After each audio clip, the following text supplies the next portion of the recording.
नमस्कार मित्रांनो, परत एकदा स्वागत आहे तुमच्या आवडत्या यूट्यूब चॅनलमध्ये, ज्याचं नाव आहे यशवंत सायन्स क्लासेस.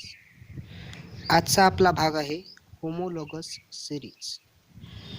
यापूर्वी आपण शिकलोत की हायड्रोकार्बनमध्ये काही वेळेस बाहेरचा एखादा मूलद्रव्य एखाद्या हायड्रोजनची जागा घेतो. अशा मूलद्रव्याला आपण हेटेरो ॲटम असं म्हणतो, म्हणजे विषम अणु. ह्या विषम अणूमुळं त्या पूर्ण संयुगाला काही विशिष्ट गुणधर्म प्राप्त होतात आणि आपल्याला एक लांबलचक चेन मिळते. एक्झाम्पल, आपण यापूर्वी पाहिलेली अल्कोहोलची चेन. जर एखाद्या हायड्रोकार्बनमधील हायड्रोजनची जागा OH या गटानं घेतली तर अल्कोहोलची निर्मिती होते. फॉर एक्झाम्पल, हा असेल मिथिल अल्कोहोल, हा असेल इथिल अल्कोहोल, याच्या पुढचा म्हणजे C3H7OH प्रोपिल अल्कोहोल आणि C4H9OH म्हणजे ब्युटिल अल्कोहोल. अशा पद्धतीनं सारखे गुणधर्म असणाऱ्या एका पूर्ण सिरीजची निर्मिती होते. अशा सिरीजला आपण म्हणतो समजातीय श्रेणी, म्हणजेच होमोलॉगस सिरीज. आता होमोलॉगस का म्हणायचं किंवा यांचे गुणधर्म सारखे का असतात? कारण त्या सर्वांमध्ये एक समान फंक्शनल ग्रुप असतो. या एक समान फंक्शनल ग्रुपमुळं या पूर्ण श्रेणीला, म्हणजे ह्या पूर्ण सिरीजला एक समान गुणधर्म प्राप्त होतात. या सिरीजमध्ये हा जो मिथिल अल्कोहोल आहे किंवा त्यालाच मिथॅनॉल म्हणतो आपण, तिथून याची सुरुवात होते आणि इथॅनॉल, प्रोपॅनॉल, ब्युटॅनॉल अशा पद्धतीनं ही सिरीज पुढे इन्फिनिटीपर्यंत वाढत जाते. म्हणजे या सिरीजचे मेंबर्स इन्फायनाईट असतील, अनंत मेंबर्स असतील या सिरीजमध्ये. पण आपल्याला यामध्ये काही गुणधर्म पाहायला मिळतील, जसं की हे सगळे अल्कोहोल त्यांच्या केमिकल प्रॉपर्टीज एकसारख्या पाहायला मिळतील आणि फिजिकल प्रॉपर्टीजमध्ये म्हणजे भौतिक गुणधर्मामध्ये काहीतरी सारख्या प्रमाणात वाढ झालेली आपल्याला पाहायला मिळेल. फॉर एक्झाम्पल, जर या सर्वांचे आपण बॉइलिंग पॉईंट चेक केले, म्हणजे उत्कलन बिंदू, तर यांचे बॉइलिंग पॉईंट मिथेनॉलचा 63 म्हणजे सर्वात कमी, इथेनॉलचा 78, प्रोपॅनॉल 97 आणि ब्युटॅनॉलचा 118. तर अशा पद्धतीनं बॉइलिंग पॉईंटमध्ये काहीतरी वाढ होत चालली आपल्याला पाहायला मिळेल. तशाच पद्धतीनं म्हणजे मॉलिक्युलर मास कार्बनचं 12, 4 हायड्रोजनचं 4 आणि ऑक्सिजनचं 16. अशा पद्धतीनं 12 आणि 4 16 आणि एका ऑक्सिजनचं 16 असं एकूण ॲटॉमिक मास होईल 32 डाल्टन, म्हणजे मॉलिक्युलर मास.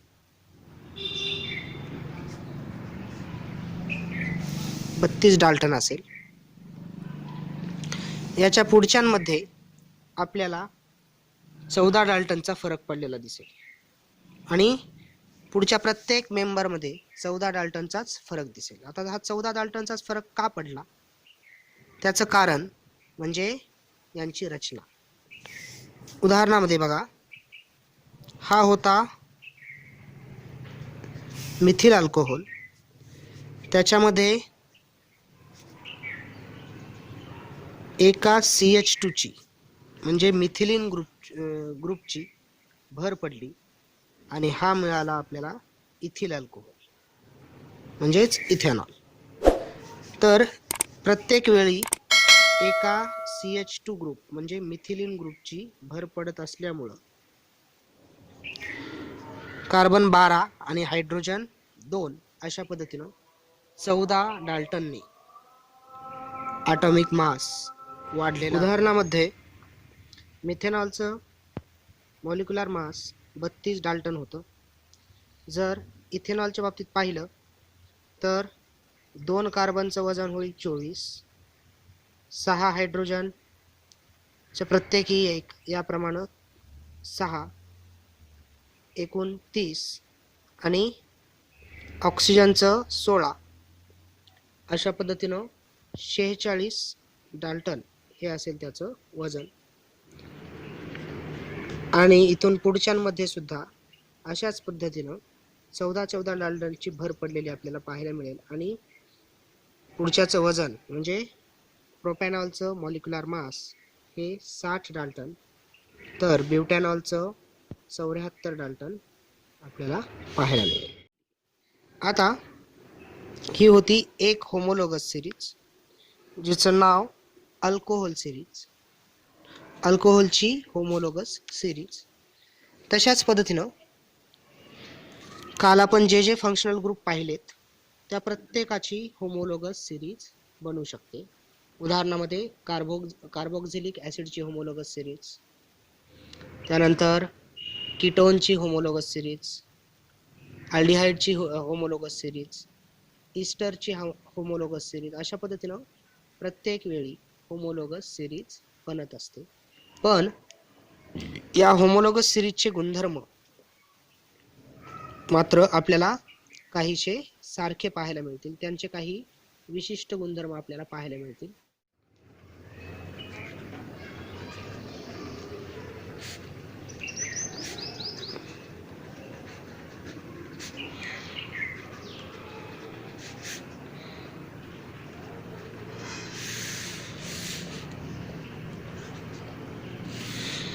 प्रत्येक वेळी होमोलोगस सिरीजमध्ये येणारा पुढचा मुलगा कार्बनची भर पडते आणि प्रत्येक वेळी त्यामध्ये एका मिथिलीन ग्रुपची भर पडत असते. ही झाली पहिली प्रॉपर्टी. प्रत्येक वेळी एक कार्बन वाढेल आणि प्रत्येक वेळी एका मिथिलीन ग्रुपची भर पडलेली आपल्याला पाहायला मिळेल.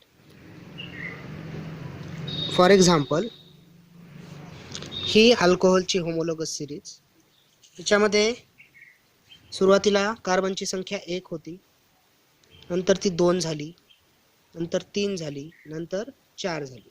अशा पद्धतीनं जसजसं पुढचे मूलद्रव्य आपण पुढचे संयुग आपण पाहत जाऊ त्या सिरीजमधले, तसतशी कार्बनची संख्या 1 न वाढताना आपल्याला पाहायला मिळेल. आणि प्रत्येक वेळी एका मिथिलीन ग्रुपची वाढ झालेली आपल्याला पाहायला मिळेल. हा आहे आपला मिथिलीन ग्रुप. त्यानंतर दुसरा गुणधर्म, ही पूर्ण होमोलोगस सिरीज यांच्या केमिकल प्रॉपर्टीज सारख्या असतात. Chemical properties are same.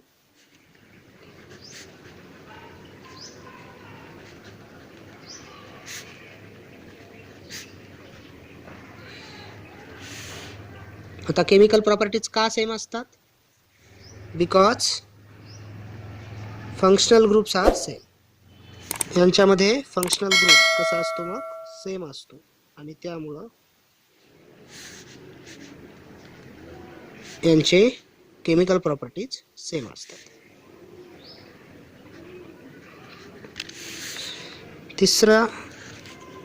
तिसरी प्रॉपर्टी म्हणजे यांना जनरल फॉर्म्युल्यानं रिप्रेझेंट करता येते. कुठल्या तरी एका विशिष्ट फॉर्म्युल्याच्या मदतीनं यांना एकत्रितरित्या आपण लिहू शकतो. They can be written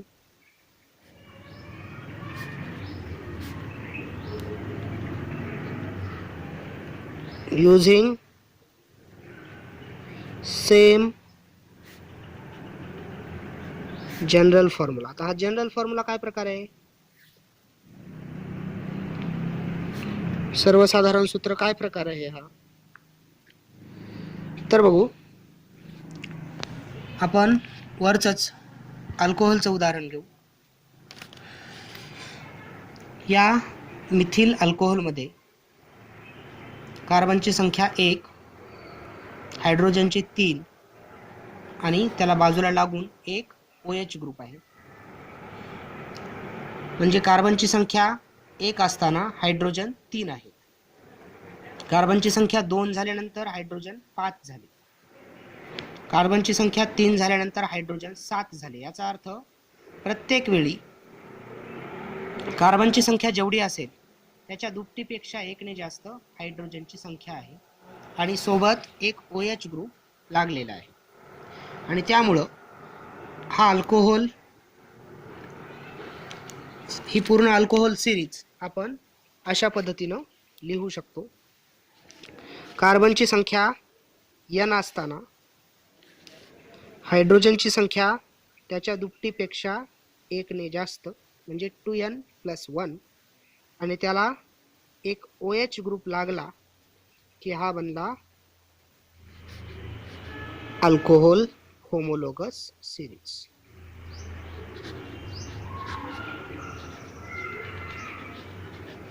अल्कोहोलची series बघा प्रत्येक वेळी. आता जसं की इथं जर 4 ठेवलं आपण तर C4 H2N+1 होईल.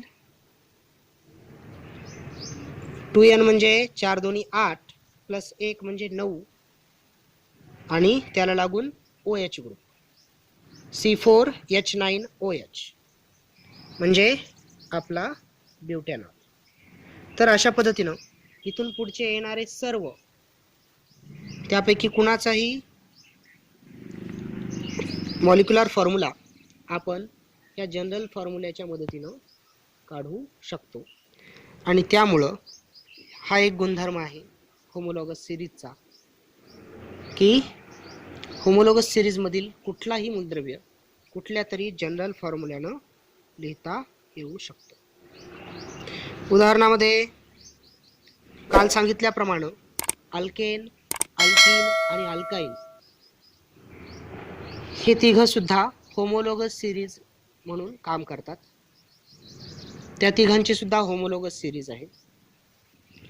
त्यातला जो अल्केन आहे त्या अल्केनची होमोलॉगस सिरीज आपण अशा पद्धतीने दाखवू शकतो CnH2n+2 म्हणजे कार्बनची संख्या जेवढी असेल त्याच्या दुपटीपेक्षा 2 ने जास्त हायड्रोजनची संख्या असेल. फॉर एक्झाम्पल कार्बनची संख्या जेव्हा 1 असेल तेव्हा हायड्रोजन होतील बे आणि +2 म्हणजे 4 हायड्रोजन असतील आणि अशा पद्धतीने आपला मिथेन बनेल. कार्बन 2 असताना हायड्रोजन होतील बे 4 +2 म्हणजे 6 आणि अशा पद्धतीनं C2H6 म्हणजे आपला इथेन.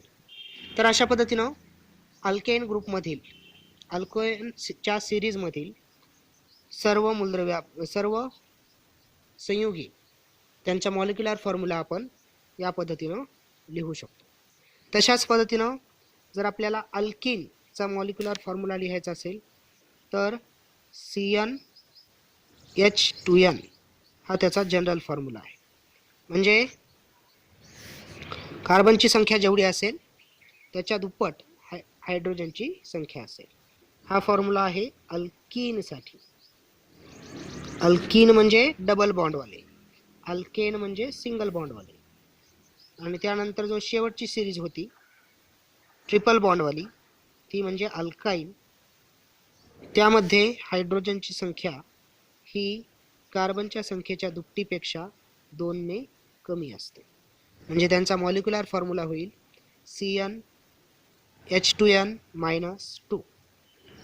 हा असेल त्याचा जनरल फॉर्म्युला. यामध्ये यांच्या ठिकाणी कुठलाही नंबर घेऊन, कुठलाही नॅचरल नंबर म्हणजे 1 पासून ते इन्फिनिटी पर्यंत कुठलाही नंबर घेऊन आपण त्या सिरीज मधील म्हणजे अल्काईन सिरीज मधील मॉलिक्युलर फॉर्म्युले शोधू शकतो. तर अशा पद्धतीनं होमोलॉगस सिरीज आपण पाहिली. होमोलॉगस सिरीज म्हणजे अशी श्रेणी ज्यामध्ये फंक्शनल ग्रुप एकसारखा असतो. त्या सारख्या फंक्शनल ग्रुपमुळं त्या होमोलॉगस सिरीजला काहीतरी सारखे गुणधर्म प्राप्त झालेले असतात. शिवाय